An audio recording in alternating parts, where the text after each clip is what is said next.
Surmental et supramental. 149. C'est parfaitement simple. C'est l'attraction vers la conscience divine représentée dans une expérience concrète. C'est le caractère concret de ces expériences qui vous intrigue. Toute expérience se situant là tend à être concrète. Il n'y a pas de vérité abstraite comme dans le mental. Même la pensée dans le surmental est une force concrète et une substance palpable. 150. C'est parfaitement naturel. Dans ces expériences, vous vous apercevez de la conscience propre à d'autres plans. Ainsi, vous avez l'expérience d'être une forme de la conscience divine, la mère. Et tant que cette expérience dure, vous sentez son pouvoir. Lorsque cette expérience cesse, vous retournez à un état normal et le pouvoir se retire. Ces expériences sont propres à la conscience possédant la connaissance surmentale et elle la prépare à la transformation. 151. L'expérience surmentale ne délivre pas nécessairement des mouvements du vital inférieur et du physique. Elle ne fait que les transformer jusqu'à un certain point et les préparer à une vérité plus grande. 152. Ce que vous appelez surmental, supramental, il s'agit là d'un nom mal approprié puisque le surmental ne peut être supramental. Il peut tout au plus recevoir quelques lumières et la vérité de la source supérieure. Est encore le surmental, et non pas une partie du vrai supramental. On ne peut pénétrer dans le vrai supramental, sauf dans une sorte d'extase ou de samadhi, à moins d'avoir au préalable objectivé la vérité supramentale dans la vie, la parole, l'action, la connaissance extérieure, et non pas seulement d'en avoir fait l'expérience dans la méditation et l'expérience intérieure. 153. Ce que l'on entend par cette connaissance volonté n'est pas très clair. En général, c'est une description du supramental où il n'y a pas de division entre la connaissance et la volonté, chacune agissant sur l'autre, ou plutôt les deux réunis ensemble dans l'unité, et par conséquent infaillibles. Vous dites que cela a pris forme dans le mental, le vital et le corps. S'il en était ainsi, cela voudrait dire une transformation déterminée et décisive. Par conséquent, cela ne peut être le supramental. Ce doit être un plan de la vérité surmentale. 154. C'est le supramental qu'il nous faut faire descendre, manifester, réaliser. Tout ce qui est plus élevé est impossible au stade actuel de l'évolution, excepté comme réflexion dans la conscience ou pouvoir délégué et modifié dans sa descente. Le vrai soi. 155. L'expérience que vous avez est celle du vrai soi, non affectée par chagrin et joie, désir, anxiété ou trouble. Vaste et calme et plein de paix, il observe les agitations de l'être extérieur comme on pourrait regarder un jeu d'enfant. En vérité, c'est l'élément divin en vous. Plus vous pourrez y rester, et plus la base de votre sadhana sera ferme. Dans ce soi viendront toutes les expériences supérieures. Unité avec le divin, lumière, connaissance, force, ananda, le jeu des forces supérieures de la mer. Cela ne se stabilise pas toujours dès le début, bien que ce soit le cas chez certains. Mais l'expérience vient de plus en plus fréquemment et dure davantage, jusqu'à ce qu'elle ne soit plus recouverte par la nature ordinaire. Le Jivatman. 156. C'est un peu difficile à expliquer. Peut-être le mieux sera-t-il de fragmenter ma réponse en un certain nombre d'exposés séparés, car tout est devenu trop compliqué pour que l'on puisse faire autrement. 1. Il est impossible d'identifier ma conception, ou mon expérience du Jivatman avec le pur je de l'Advaita, par lequel vous entendez, je suppose, quelque chose qui dit « je suis lui », et par cette perception se fond avec le Brahman. Selon l'Advaita des Mayavadins, ce Jivatman, comme l'Ishvara lui-même, est simplement une apparence du Brahman dans l'illusoire Maya.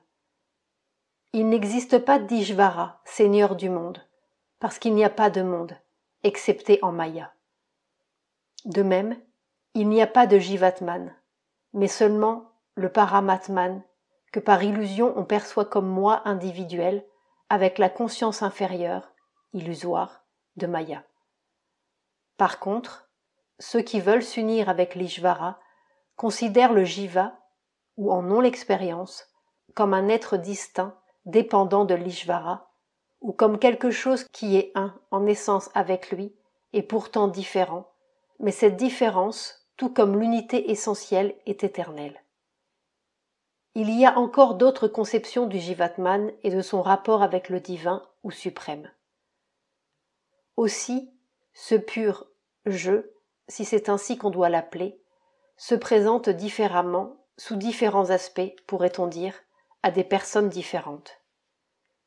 Si vous voulez savoir pourquoi, je vous renvoie à ma réponse AN. Le surmental présente la vérité des choses sous toutes sortes d'aspects, et le mental, même le mental spirituel, s'attache à l'un ou l'autre d'entre eux comme à la vérité même, la seule vérité réelle sur la matière. C'est le mental qui crée ces différences, mais cela ne fait rien parce que, par sa propre manière de voir ou de ressentir l'âme ou la conscience individualisée, appelez-la comme vous voudrez, l'être mental va où il doit aller. J'espère que, comme premier stade de cet exposé, ceci est clair. 2. Je ne mets aucunement en doute le fait que l'on puisse réaliser le soi, le Brahman ou l'Ishvara, sans aller dans les régions qui sont au-dessus de nous, dans les plans spirituels dynamiques, et sans s'installer en permanence au-dessus du corps comme cela se fait dans notre yoga. Même si cela s'opère par le Sahasrara, celui-ci s'étend au mental spiritualisé et peut être senti au sommet de la tête et par conséquent, il n'est pas indispensable de monter au-dessus. Mais à part cela, on peut fort bien, comme vous le dites, réaliser l'anane si on se tient en arrière du mental et du cœur, qu'on se détache des parties de la prakriti, qu'on cesse de s'identifier avec le mental, la vie et le corps, et que l'on tombe dans un silence intérieur.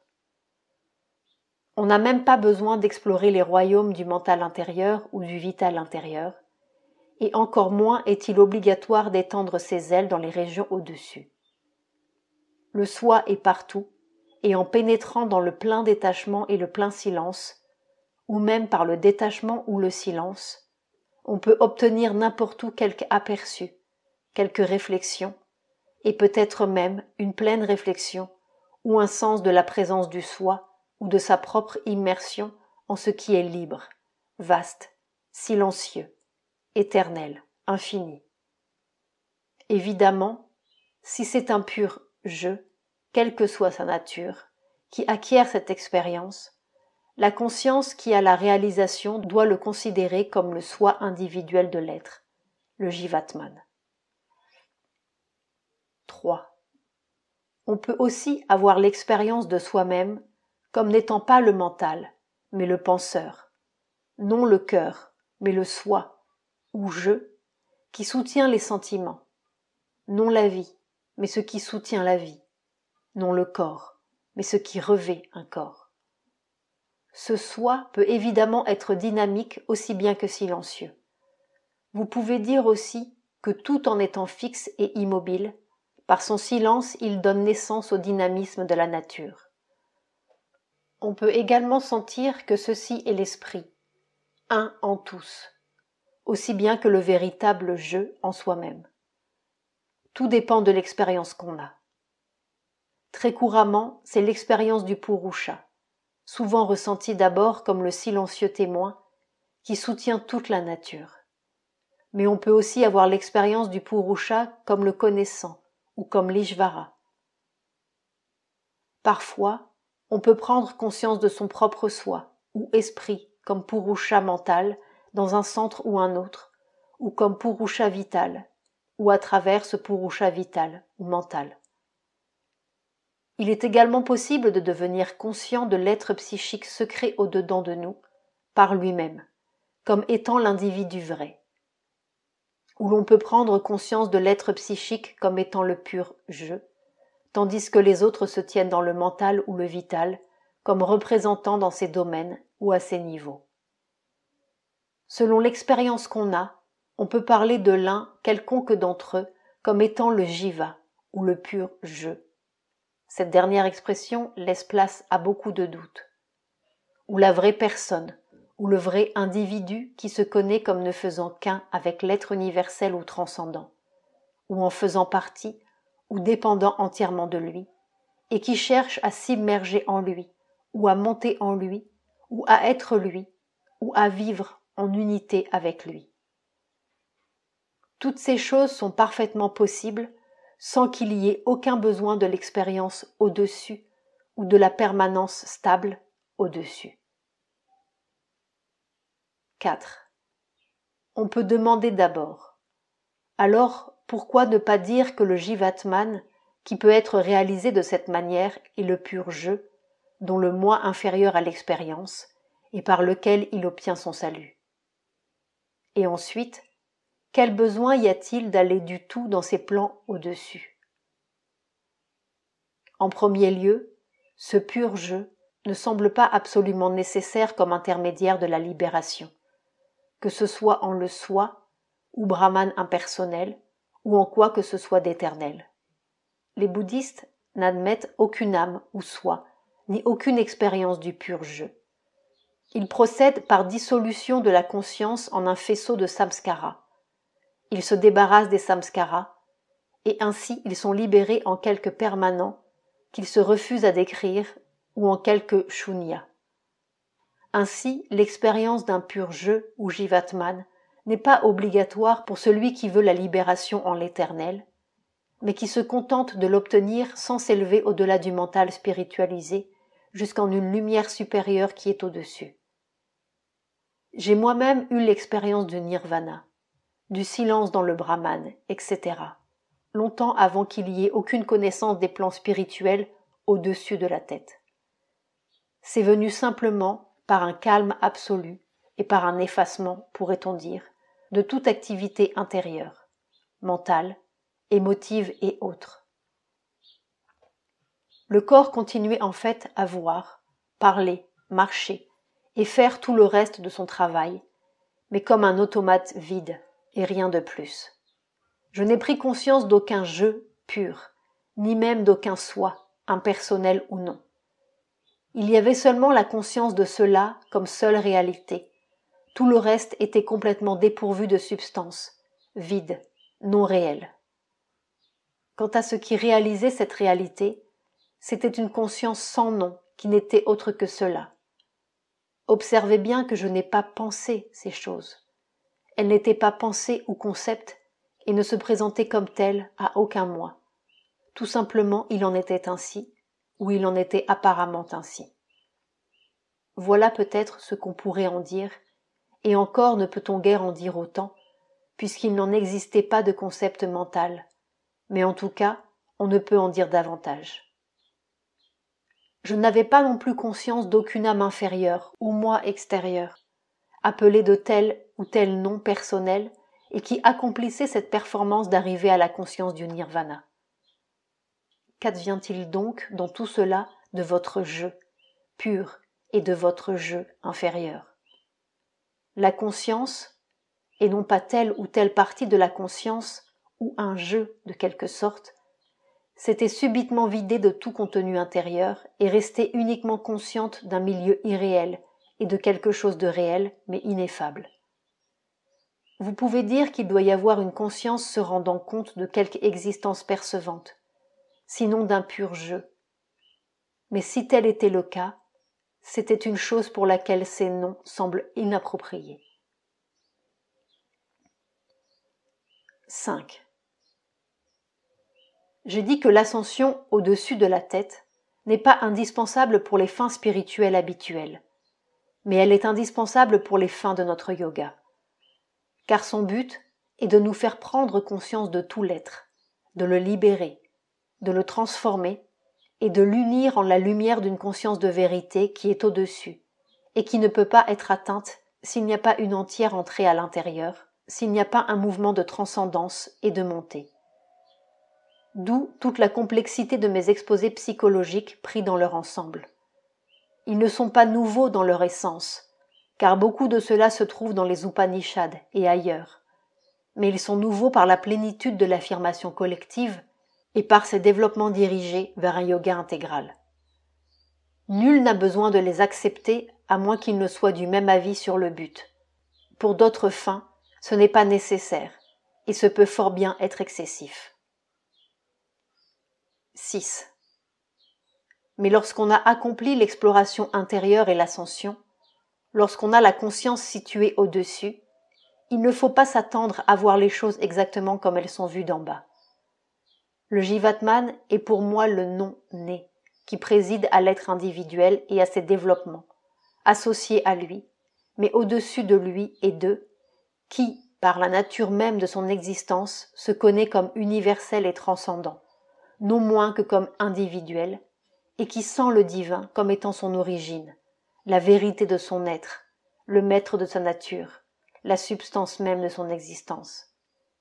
Il est à jamais plongé dans le divin et un avec l'éternel, conscient de sa propre expression et de son propre dynamisme instrumental, qui sont du divin, dépendant dans l'amour et le délice, en adoration pour cela avec quoi il est cependant un par cet amour et ce délice, capable de relation dans l'unité, harmonieux en cette multiplicité de facettes sans contradiction. Parce que c'est une autre conscience, une autre existence que celle du mental et même du mental spiritualisé. C'est une conscience intrinsèque de l'infini, infini non seulement en essence, mais en capacité, qui peut être toute chose à sa propre vision, et cependant toujours rester la même et une. Cette réalisation triple et une, pleine de difficultés pour le mental, vient donc tout à fait naturellement, facilement, indiscutablement à la conscience supramentale ou d'une façon générale à la conscience de l'hémisphère supérieur. Elle peut être vue et sentie comme connaissance dans tous les plans spirituels, mais la connaissance complètement indivisible, son plein dynamisme, ne peuvent être réalisées que par la conscience supramentale elle-même, sur son propre plan, ou par la descente ici de cette conscience. La description d'un pur « je » est tout à fait insuffisante à décrire la réalisation du Jivatman, qui peut plutôt être décrit comme la personne vraie, ou l'individu divin, encore que cela aussi soit inadéquat. Le mot « je » apporte toujours une demi-suggestion d'ego, de séparativité. Mais dans cette vision de soi, il n'y a pas de séparativité, car ici, l'individu est un vivant centre spirituel d'action pour l'un et n'éprouve aucune séparation d'avec tout ce qui est l'un. Le Jivatman a ici dans la nature individuelle une puissance qui le représente. Cette puissance est le Purusha, qui soutient la Prakriti, centralement dans le psychique, plus instrumentalement dans l'être et la nature, mentaux, vitaux et physiques. Il est donc possible de considérer ceux-ci ou l'un quelconque d'entre eux comme s'ils étaient ici le jiva. Néanmoins, je suis obligé de faire une distinction, non pas pour la clarté de la pensée, mais à cause de la nécessité de l'expérience et de la connaissance de soi intégrale et dynamique, sans lesquelles il est difficile de poursuivre ce yoga. Il n'est pas indispensable de se formuler mentalement tout ceci. On peut en avoir l'expérience, et cela suffit pour avancer vers le but si l'on voit clairement avec une perception intérieure. Cependant, si le mental est éclairci, sans tomber dans la rigidité et l'erreur mentale, les choses dans notre yoga sont plus faciles pour le sadhak. Mais il faut maintenir la souplesse, car lorsqu'on la perd, on court le risque d'une formulation intellectuelle systématique. Il faut regarder dans la chose elle-même et ne pas se laisser lier à l'idée. Rien de tout cela ne peut être saisi autrement que par l'expérience spirituelle effective. Expérience psychique dans le yoga, Sri Aurobindo.